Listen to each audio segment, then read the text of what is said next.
¿Qué onda, chivermanos? ¿Cómo están? Qué gusto saludarlos. Villavilla por acá con la información que tiene que ver con los futbolistas del Guadalajara. Nos vamos a poner un poquito en modo selección mexicana porque hay novedades en relación a la convocatoria de la selección nacional para la fecha FIFA de este mes de octubre y también, por supuesto, la participación de los jugadores rojiblancos que se encuentran en la sub-20 allá en Chile disputando la Copa del Mundo y que este sábado se juegan el boleto. Vamos a revisar cómo está el panorama de esta selección en donde se encuentran Hugo Camberos, Yael Padilla y también el arquero Lisiaga, por supuesto, con Gilberto Mora, y van a enfrentar a Marruecos. Vamos a platicar de cómo está el panorama. También vamos a hablar de la convocatoria de la selección mayor de Javier El Vasco Aguirre porque se puede prestar al comentario respecto de las ausencias y los que regresan en el caso de los jugadores del rebaño sagrado, y también vamos a checar cómo está el panorama de las Chivas antes de viajar a la capital del país. El viaje es este sábado, muchachos, pero bueno, arrancamos.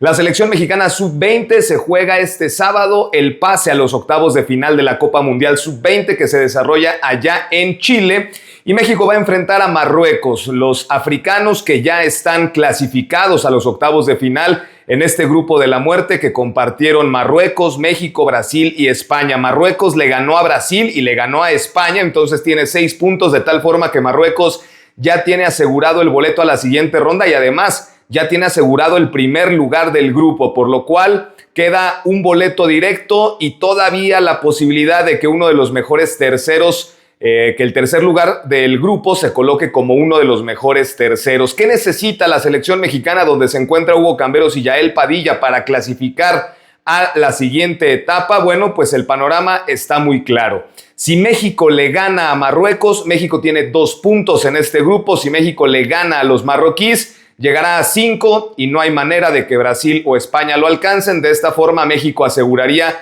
el boleto a octavos como segundo lugar del grupo. Esa es la vía más accesible, entre comillas, porque Marruecos resultó ser el rival más fuerte del sector, aunque para este partido también podría darle rotación el entrenador de Marruecos para encarar a la selección mexicana y darle descanso a los estelares, toda vez que ya tienen el primer lugar asegurado. Pero bueno, México no se tiene que preocupar de esa situación. México tiene que salir a ganarlo y de esta manera asegurar el pase a octavos de final.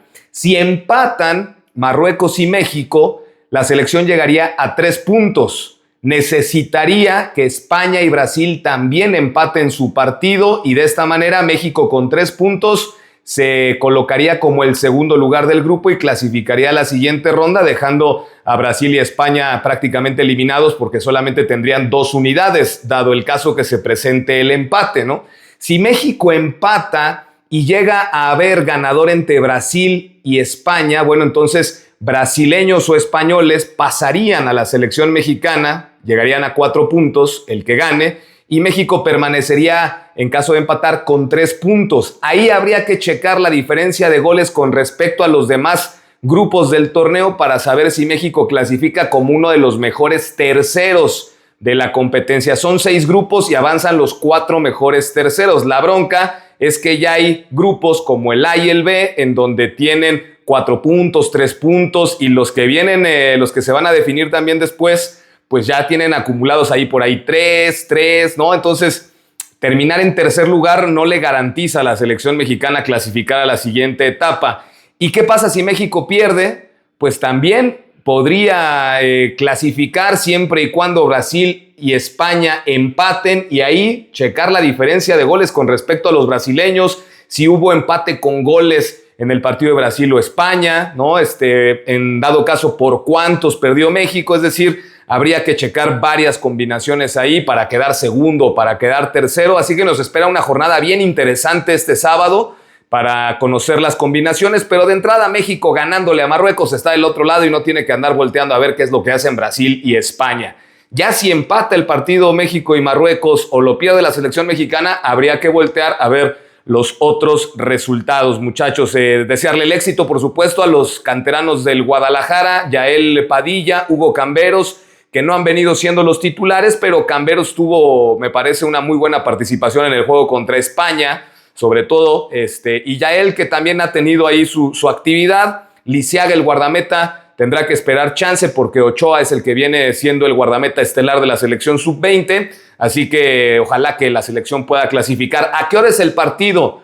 2 de la tarde, este sábado, 2 de la tarde, hora del centro de México, lo va a traer TUDN a través de Canal 9, así que para estar al pendiente de la selección nacional, buscando el boleto a la siguiente etapa. Muchachos, vamos a hablar de la convocatoria ahora de la selección mayor, y es que hay novedades con respecto a jugadores de Chivas que fueron convocados por Javier El Vasco Aguirre para enfrentar a Colombia el próximo 11 de octubre en el Estadio Los Vaqueros de Dallas, y luego el 14 de octubre estarán jugando los seleccionados en el Estadio del Rebaño Sagrado, en el Estadio Akron, contra la escuadra de Ecuador. Los que sí fueron considerados por el Vasco Aguirre: Raúl El Tala Rangel, que viene siendo uno de los habituales ya constantes en esa selección, aunque parece que el asunto del portero titular le lleva ventaja a Luis Ángel Malagón al Tala Rangel. A lo mejor lo veremos en alguno de los dos partidos. Yo creo que en el que podría tener participaciones contra Ecuador, tomando en cuenta que además se juega en el estadio de Chivas, ¿no? Entonces por ahí el Tala Rangel aparece en ese partido.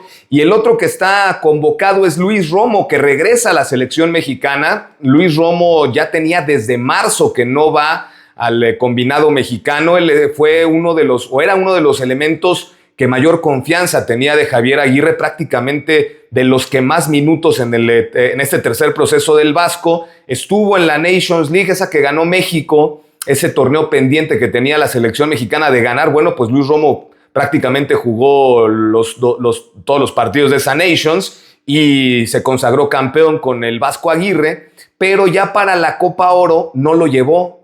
Y explicaba el Vasco que había hablado con Romo respecto de que el futbolista necesitaba tener una pretemporada con su club para tratar de recuperarlo físicamente, y la verdad es que le ha funcionado. Romo ha sido de los mejores futbolistas de Chivas en este torneo. Es, junto con el Tala Rangel, el futbolista que más minutos tiene en la cancha. De hecho, Romo es el jugador de campo con más minutos en el torneo con Chivas, así que me parece que es un premio a la constancia que creo que ha tenido Romo con base en sus actuaciones con el Guadalajara. Pero también hay decisiones que llamaron la atención del Vasco Aguirre respecto a no convocados de Chivas, que por ahí da la sensación que podrían haber estado en esa convocatoria de 25 futbolistas que presentó este viernes el Vasco Aguirre. El primero, el Cotorro González, que ha tenido un muy buen semestre con Guadalajara, y que en esta ocasión, o que más bien el Vasco en las convocatorias ha preferido y ya no le ha tanteado a más opciones en lateral izquierdo que Jesús Gallardo, que ese me parece, si no pasa otra cosa, será el titular de México en el Mundial, y Mateo Chávez, el canterano de Chivas que se fue a Europa y que jugó la Copa Oro y le ha convencido mucho al Vasco Aguirre.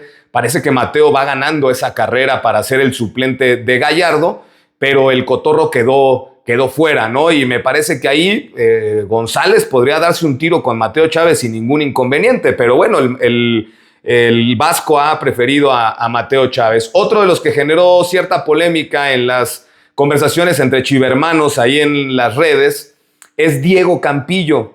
Diego Campillo, que había sido considerado para el microciclo con selección mexicana, para tener el primer acercamiento con el Vasco Aguirre, y que la verdad, plurifuncional, te juega de defensa central, te juega de contención, te juega de lateral. La verdad es que es un elemento que tiene muchas opciones para utilizarlo y aprovecharlo dentro del campo, y que también ha sido de los jugadores más importantes que ha tenido el Guadalajara. Bueno, pues Diego Campillo no lo voltearon a ver en esta posibilidad. Y a mí me llama la atención, por ejemplo, que sí vaya Alexis Gutiérrez, ¿no? Que es un futbolista que llegó al América, que ni siquiera suma el 50% de los minutos en el torneo, que es un mediocampista que Campillo podría desempeñarse perfectamente en esa zona, y que además te da la posibilidad de ser central, de ser contención, que tiene buena salida de balón.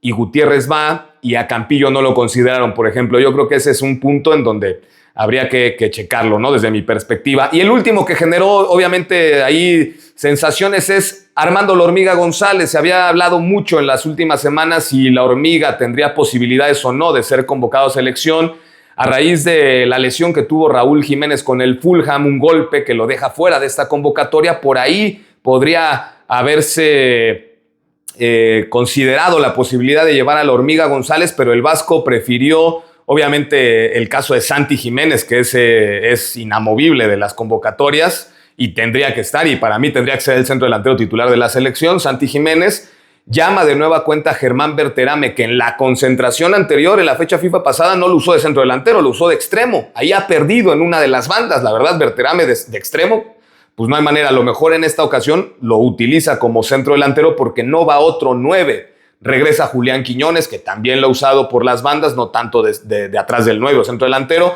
Pero yo lo que escribí en mis redes en relación a la Hormiga es que más allá de que juegue o no juegue Armando, que pueda ser el centro delantero titular de la selección en una Copa del Mundo, creo que esta convocatoria, ante la ausencia de Jiménez, de Raúl, podría haber considerado a la Hormiga para que se fuera empapando de lo que es la selección mayor, tomando en consideración que para el proceso de Rafa Márquez de cara al 2030, pues la Hormiga González será de los delanteros que esté ahí llamando la atención para ver si puede ser considerado en ese proceso rumbo al 2030 también, ¿no? Entonces, esos tres son los casos que llamaron la atención de las ausencias del Guadalajara, que por cierto, muchachos, ya para despedirnos, este sábado el rebaño tendrá el último entrenamiento antes de viajar a la capital del país para enfrentar a Pumas el domingo. El Cotorro está bien, va a viajar, Richard Ledesma también, el regreso de Eric Gutiérrez a las convocatorias después de perderse 3-4 partidos por una lesión muscular. Veremos si Javier Hernández regresa o no. Así que hay situaciones que monitorear y habrá serenata, muchachos, habrá serenata. Ya les estaré trayendo los detalles puntualmente este sábado por la mañana. Serenata a Chivas en la capital, como es una tradición en la Ciudad de México cuando viene el rebaño sagrado. Por lo pronto es la información que tenemos. Les mando un fuerte abrazo, cuídense mucho y cualquier novedad nos volvemos a conectar.